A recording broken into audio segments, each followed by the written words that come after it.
Bueno, entonces vamos al último bloque. Oscar, adelante. Vamos a dar la conferencia de diagnóstico genético preimplantacional, también algunos, digamos, consideraciones genéticas para las pacientes que van a fertilidad. Del doctor Walter Osorio. Walter, bienvenido. Walter es un ginecostetra de la Universidad de Antioquia, especialista en medicina reproductiva en el Instituto de Fertilidad de Medellín INSER, en el Hospital Universitario de Exeus y en el Instituto Valenciano de Infertilidad IBI, sede de Barcelona. Actualmente se desempeña como médico especialista en reproducción humana en INSER y es parte del comité de investigaciones con publicaciones en revistas indexadas tanto nacionales como internacionales. Walter nos va a hablar de diagnóstico genético preimplantación. Adelante, Walter. Bueno, hoy en día es muy frecuente encontrar en nuestras consultas a familias para quienes el proyecto de tener un hijo puede ser una prioridad absoluta, su sueño más grande, el principal motor de sus vidas, bien sea porque se encuentran en un momento de la vida en el que qué pena, esto no me está pasando. En un momento de la vida en el que ya han hecho muchas cosas y se sienten en el mejor momento para buscar un embarazo, bien sea porque se han enfrentado pues, a un largo historial de fracasos reproductivos y cada vez se sienten más desesperados por lograrlo, o bien porque el simple hecho de padecer una enfermedad genética o tener una historia familiar preocupante no los excluye del hecho de querer formar una familia con hijos y sobre todo con hijos sanos. Entonces, en cualquiera de estos escenarios, las familias pueden enfrentarse a condiciones muy adversas desde el punto de vista genético. Y es muy importante saber qué les podemos ofrecer para acompañarlos de la mejor forma posible en sus proyectos reproductivos. Mi nombre es Walter Osorio, yo soy ginecólogo del grupo INSER y es un honor para mí hacer parte de este evento que Medicina Fetal ha preparado para ustedes con tanto esmero. Agradezco sinceramente a la organización por invitarme y espero que los conceptos que voy a compartir con ustedes relacionados con el análisis genético preimplantacional sean de gran utilidad para ayudar y acompañar a sus pacientes en la consecución de ese proyecto tan importante que es la realización de sus familias. Entonces, el análisis genético preimplantacional es una prueba que se hace a los embriones crecidos a partir de técnicas de fertilización in vitro para detectar posibles anomalías cromosómicas o genéticas antes de su transferencia al útero, con el objetivo final de evitar una transferencia de embriones con anomalías y así aumentar las posibilidades de lograr un embarazo sano y exitoso. Ya que si se transfirieran, pues podrían llevar a que no se produjera la implantación y por ende no se produzca el embarazo, o a que se produzcan aborto temprano o a que nazcan bebés con algunos síndromes cromosómicos congénitos. Podemos hacer pruebas genéticas preimplantatorias para detectar aneuploidías y por la sigla PGTA. También podemos hacer pruebas para anomalías monogénicas, es decir, cuando ya conocemos la naturaleza de una alteración genética familiar, como las alteraciones que tienen herencia autosómica recesiva, como la talasemia, la anemia de células falciformes, la enfermedad de Huntington, entre otras. O incluso cuando tenemos trastornos monogénicos ligados al cromosoma X con herencia autosómica dominante o también recesiva, tenemos identificados los locis causantes de estas enfermedades, los tenemos mapeados y sabemos dónde encontrarlos. Lo que seguiría entonces es ir a buscarlos en los embriones que ya tenemos en el laboratorio y de esta manera asegurarnos de transferir al útero de una mamá solo los embriones que no son portadores de esa mutación. Y finalmente podemos hacer también pruebas como el PGT-SR por sus siglas de rearreglos estructurales que utilizamos para detectar reordenamientos cromosómicos estructurales, como su nombre lo dice, que se pueden presentar, por ejemplo, en pacientes con historia de pérdida gestacional recurrente. A estos pacientes previamente los hemos estudiado casi siempre con un cariotipo que nos habla de algún problema estructural. Con esto sabemos la probabilidad o riesgo que tienen de tener embriones afectados como resultado de esa herencia de estos productos desequilibrados del reordenamiento cromosómico. Y en ocasiones podremos seleccionar también embriones sanos para llevar al útero y cortar con esta transmisión de una enfermedad determinada por estos rearreglos cromosómicos. El análisis genético preimplantatorio fue reportado por primera vez en 1990 por Sandy Shai y colaboradores para prevenir la transmisión de enfermedades ligadas al cromosoma X. Ellos, después de hacer la extracción de una sola celulita de un embrión en día 3, que es el embrión que está como en etapa de escisión, que contiene aproximadamente 8 a 10 células, analizaron entonces ese material genético de esa celulita por medio de una amplificación en reacción de cadena de polimerasa para identificar el cromosoma Y. Y esto les permitió la transferencia de embriones femeninos que heredarían al menos una copia normal del cromosoma X y con esto serían embriones sanos. Estas pruebas han tenido una gran evolución en el tiempo, pasando desde realizar biopsias en estadios de clivaje, es decir, cuando el embrión está en su tercer día de desarrollo, donde solo podemos extraer 1 o 2 celulitas, porque es un embrión con 8 células apenas, y sacar más cantidad de masa celular significa afectar mucho la posibilidad de su crecimiento y desarrollo, a tener la capacidad hoy en día de cultivar los embriones hasta el día 5, 6 o 7 de desarrollo para hacer una biopsia de trofoectodermo, que es la parte externa del blastocisto, lo que supone una posibilidad de no afectar el embrioblasto y por consiguiente una mejor posibilidad de un desarrollo embrionario normal. Además, pasamos de tener técnicas como el FISH o la hibridación in situ fluorescente con un rendimiento muy difícil de estimar, en la que no podemos evaluar la presencia de aneuploidías en todos los cromosomas al mismo tiempo, ni tampoco triploidías, ni disomías uniparentales, ni mosaicismos, ni alteraciones en el ADN mitocondrial, ni otros rearreglos cromosómicos, a técnicas como la hibridación genómica comparativa, la reacción en cadena de polimerasa y en tiempo real, y los microarrays de polimorfismos de un solo nucleótido que ya nos permiten evaluar la presencia de disomías uniparentales y mosaicismos, hasta finalmente tener técnicas tan avanzadas como el Next Generation Sequencing en cualquiera de estas plataformas que están en esta tabla, que pueden lograr análisis muy completos en muy poco tiempo con excelentes rendimientos, con excelente rendimiento diagnóstico y además con la posibilidad de determinar también la existencia de mosaicismos de hasta un 50%, dependiendo de la plataforma que utilicemos, lo cual nos da cada vez mejores posibilidades de explorar las anomalías cromosómicas. Esta ha sido la evolución de las pruebas genéticas, con algunas ventajas y desventajas entre ellas dependiendo del objetivo para el que fueron diseñadas, pero claramente hoy en día nos dan la posibilidad de no solo prevenir la transmisión de una anomalía genética conocida a la descendencia, sino también la posibilidad de explorar otros cromosomas y utilizarlas como una herramienta de screening para evitar llevar al útero embriones con anomalías y con esto ofrecerle a nuestras pacientes una mejor oportunidad de un embarazo sano. Sobre todo cuando hoy en día es tan frecuente que tengamos este tipo de pacientes. La reproductiva avanzada es una realidad de nuestros tiempos y nosotros, los encargados de velar por la salud de la mujer, somos los llamados, primero, a crear conciencia sobre lo que pueden enfrentar cuando deciden postergar la maternidad, incluso de manera indefinida. Y segundo, a poner en marcha pues todas las estrategias posibles para que estas mujeres puedan sacar adelante sus proyectos reproductivos con bebés sanos. Porque además, también hoy en día es muy claro que la fertilización in vitro no revierte los efectos del paso del tiempo en los ovarios. Es cierto que se investiga mucho en este campo, pero no tenemos aún algo concreto y asequible que pueda revertir significativamente los cambios de la edad en la calidad de los óvulos. Incluso durante el pico más alto de fertilidad femenina, que es entre los 25 y los 32 años, hasta el 20% de los ovocitos están afectados por anomalías cromosómicas. Ese riesgo de anomalías o de aneuploidías en los ovocitos aumenta con la edad y es mucho mayor en mujeres por encima de los 35 años. Por eso es que las aneuploidías pueden ser la causa de hasta el 70% de los abortos.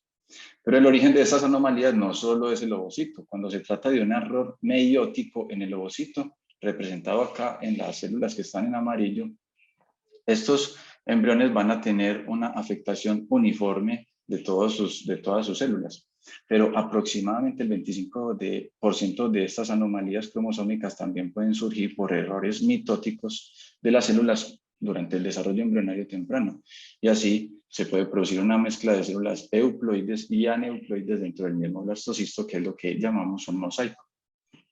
La importancia de entender lo de los mosaicos es que los mosaicismos no están asociados con edad reproductiva avanzada, contrario a lo que sí ocurre con la posibilidad de tener embriones euploides y aneuploidías homogéneas de todas las células. También hay que saber que es una situación que disminuye con el avance del desarrollo de una gestación.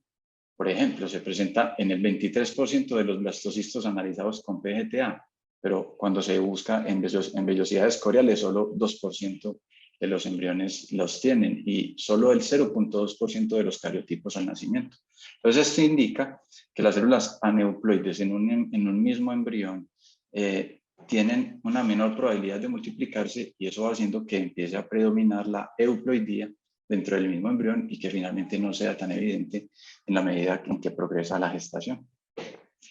Bueno, recordemos brevemente que las anomalías cromosómicas se pueden presentar de diferentes maneras, a diferentes niveles.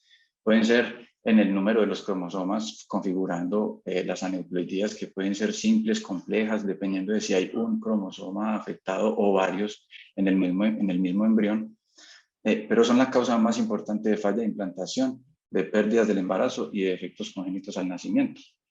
También podemos tener anormalidades estructurales o rearreglos cromosómicos que se dan cuando los cromosomas se fragmentan y luego se vuelven a reunir, pero en una configuración diferente que cambia el orden natural de los segmentos de un cromosoma, pudiendo producir un rearreglo balanceado o no balanceado, y esto puede ocurrir hasta en el 29% de los embriones. Típicamente los padres portadores de estos rearreglos cromosómicos son personas sanas y balanceadas, pero tienen una mayor probabilidad de producir embriones no balanceados durante su recombinación genética o la recombinación genética que se da durante la meiosis. Y estas personas, por lo tanto, tienen una indicación de hacer un estudio genético preimplantatorios para rearreglos cromosómicos que les mencionaba anteriormente, para tratar de seleccionar embriones que no solo sean balanceados, sino en la medida de lo posible que no sean portadores de estos rearreglos cromosómicos. Entonces, ahora, aproximadamente la mitad de los embriones que se generan en tratamientos de reproducción asistida son aneuploides. Nuevamente, ahí está la importancia de poderlos analizar antes de llevarlos al vientre de su madre. Incluso una proporción importante de los embriones que morfológicamente son más bonitos, los que son perfectos al microscopio y que son seleccionados para una transferencia embrionaria, van a ser aneuploides y por lo tanto no van a tener ningún potencial reproductivo o muy bajo. Entonces, las anomalías cromosómicas inducidas por errores meióticos aumentan a más del 60% con la edad materna avanzada, como lo vemos en esta tabla que relaciona la edad con el porcentaje de embriones aneuploides. Vemos cómo hasta el 50% de los embriones son aneuploides a la edad de 38 años, cuando la mujer todavía es muy joven, y a los 42 años solo la cuarta parte de los embriones son euploides. Además, Franasiak y colaboradores encontraron que la complejidad de las aneuploidías, es decir, el número de cromosomas alterados en un mismo embrión, está directamente relacionado con la edad materna. Vemos aquí entonces como la región que está coloreada en púrpura, que son los embriones que tienen 3 o más errores, es predominantemente más llamativa en las pacientes que tienen mayor edad. Todo esto se debe a que la edad reproductiva avanzada se acompaña de una serie de cambios que no vamos a revisar a profundidad porque esto amerita una larga discusión del tema, pero básicamente se trata de errores en la meiosis 1 y meiosis 2 que van a condicionar la aparición de un deterioro general en la fertilidad, una disminución en la tasa de implantación, un incremento en la tasa de abortos. Con esto, pues la gran mayoría de las aneuploidías claramente van a detener el avance de un embarazo. Pero sabemos que algunas afecciones, como son la trisomía 13, 18 y 21, no necesariamente son letales, y esto podría hacer que algunos trastornos genéticos, como ustedes bien lo saben, terminen en embarazos clínicamente afectados y no simplemente en fallas de implantación, con toda la carga emocional y económica que esto puede significar para las familias y para los sistemas de salud. Es por eso que la edad reproductiva avanzada encabeza las listas de indicaciones para la realización de PGT de acuerdo con las recomendaciones de la Sociedad Europea de Reproducción Humana y Embriología y otras autoridades en medicina reproductiva. Para mencionar algunos estudios, rápidamente, Kang y colaboradores presentaron este estudio en 2016.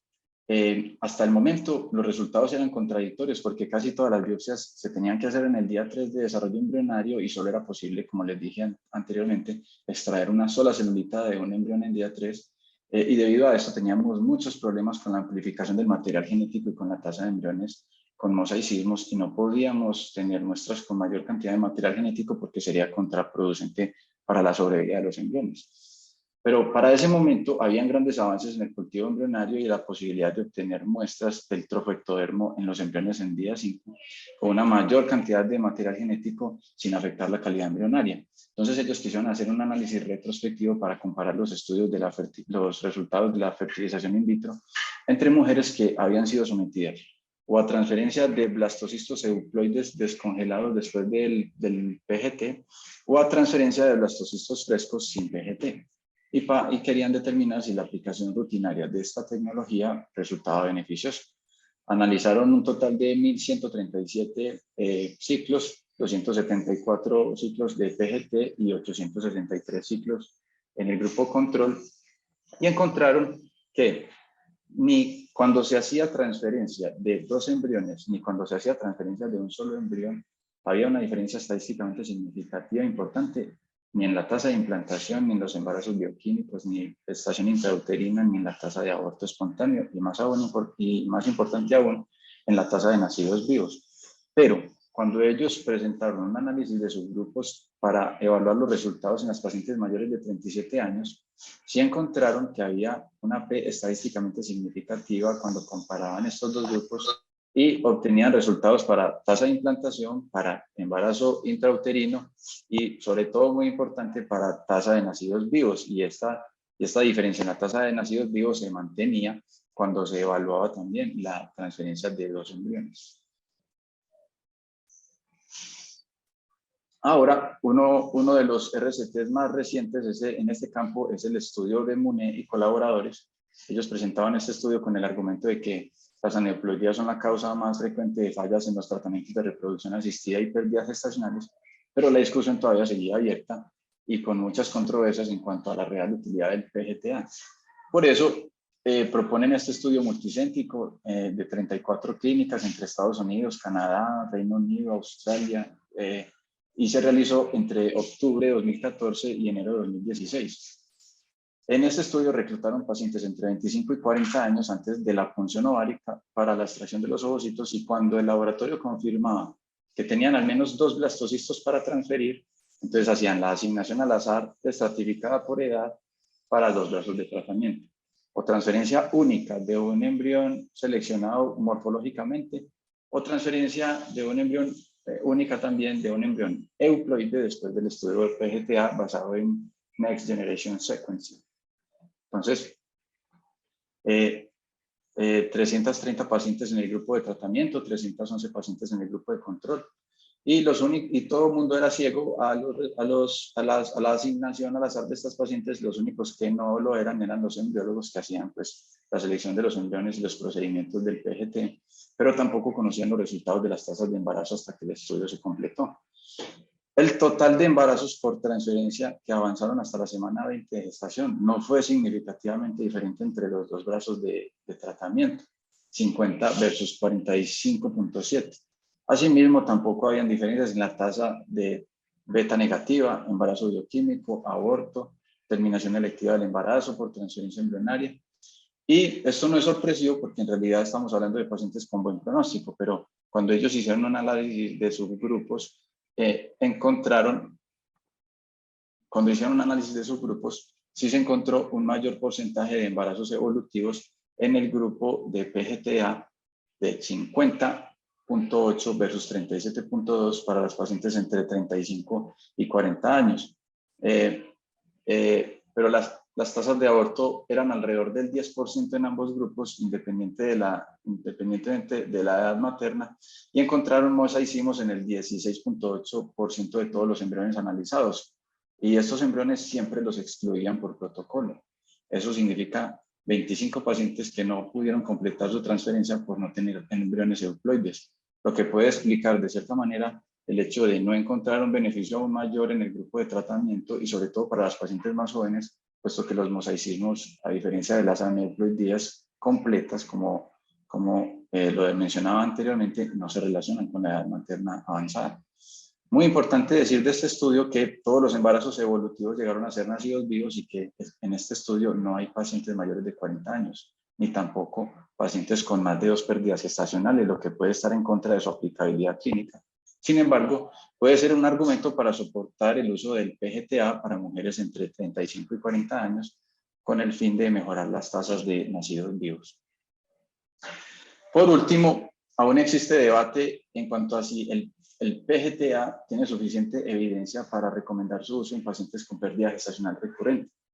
Brad y colaboradores presentaron a mediados de este año un análisis basado en los resultados, en los datos que se recolectan por el sistema de reporte de resultados clínicos de la Sociedad de Tecnologías de Reproducción Asistida sobre los ciclos de transferencias de embriones criopreservados entre el 2010 y el 2016.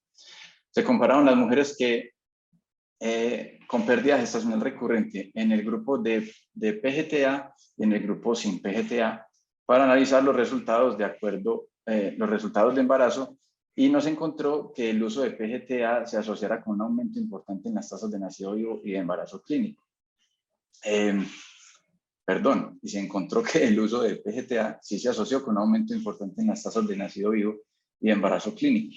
Además, también se asoció con una disminución en la tasa de aborto espontáneo y de embarazo bioquímico, y la tasa de aborto fue mucho menor de la esperada según los estudios, según otros estudios donde la tasa de aborto es normalmente entre el 15 y el 25%. Es posible que esta tasa tan baja de aborto del 10% sea la explicación para que no se pudiera encontrar una diferencia más pronunciada en la tasa de aborto entre estos dos grupos. Y esto significa que es posible que el solo hecho de hacer fertilización in vitro con transferencia de embriones criopreservados tenga un efecto beneficioso en la tasa de abortos en las mujeres con pérdida gestacional recurrente. Luego hicieron un análisis de covariables y presentaron los resultados de embarazo estratificados por grupos de edad y encontraron mayores tasas de embarazo clínico y de nacidos vivos en mujeres con pérdida gestacional recurrente sometidas a PGTA, con un aumento progresivamente mayor a medida que se comparaban los grupos que tenían mayor edad materna. Con estos datos decimos que es posible que el aumento en la tasa de aneuploidías relacionado con la edad sea la explicación para que haya una mayor tasa de aborto espontáneo en los grupos en edades más avanzadas. Por lo tanto, un mejor efecto del PGTA en esta población de mayor edad podría llegar a ser la explicación para la disminución en la pérdida gestacional de embriones, específicamente aneuploides. Este estudio, basado en bases de datos multicéntrico y muy grande, nos da pues un argumento muy válido para presentar la recomendación de hacer PGTA a las pacientes con más de 2 abortos espontáneos en sus ciclos de fertilización in vitro. Como mensajes para llevar a la casa, pienso que es muy importante recordar que las aneuploidías son la causa más importante de fallas de implantación, de pérdidas de embarazo y de defectos congénitos al nacimiento. Los rearreglos estructurales y anomalías segmentarias se presentan en un número importante de los casos de pérdida gestacional recurrente también. Existen indicaciones claras para las diferentes modalidades del PGT. Podríamos lograr un impacto muy importante tanto en la prevención de algunas enfermedades hereditarias como en los resultados de los tratamientos de reproducción asistida en pacientes bien seleccionadas, sobre todo en pacientes con edad reproductiva avanzada, con una buena cantidad de embriones disponibles para analizar y en pérdida gestacional recurrente. Les agradezco mucho la atención. Esto es lo que normalmente hacemos en la clínica donde yo trabajo. Le ofrecemos a las pacientes que tienen factores de riesgo para tener un resultado adverso, como lo es la edad reproductiva avanzada, la posibilidad de analizar sus embriones y disminuir el tiempo de búsqueda reproductiva cuando tienen una camada de embriones, por ejemplo, 5 embriones, para no tener que pasar transferencia tras transferencia y pruebas negativas tras pruebas negativas hasta encontrar un embrión euploide. Entonces, en pacientes con edad reproductiva avanzada que tienen un buen número de embriones, para hacerles la biopsia, es ideal este tratamiento. También quedan en el tintero otras cosas sobre qué hacer con los embriones mosaicos. Eso es una discusión abierta en este momento, pero la recomendación actual es no desperdiciarlos porque hay pacientes que solo tienen embriones con mosaicismos y esos embriones tienen potencial de ser nacidos vivos sanos. Y también existen tecnologías nuevas como el análisis genético preimplantatorio no invasivo que se puede tomar en los productos del metabolismo de los embriones que se desechan en los medios de cultivo.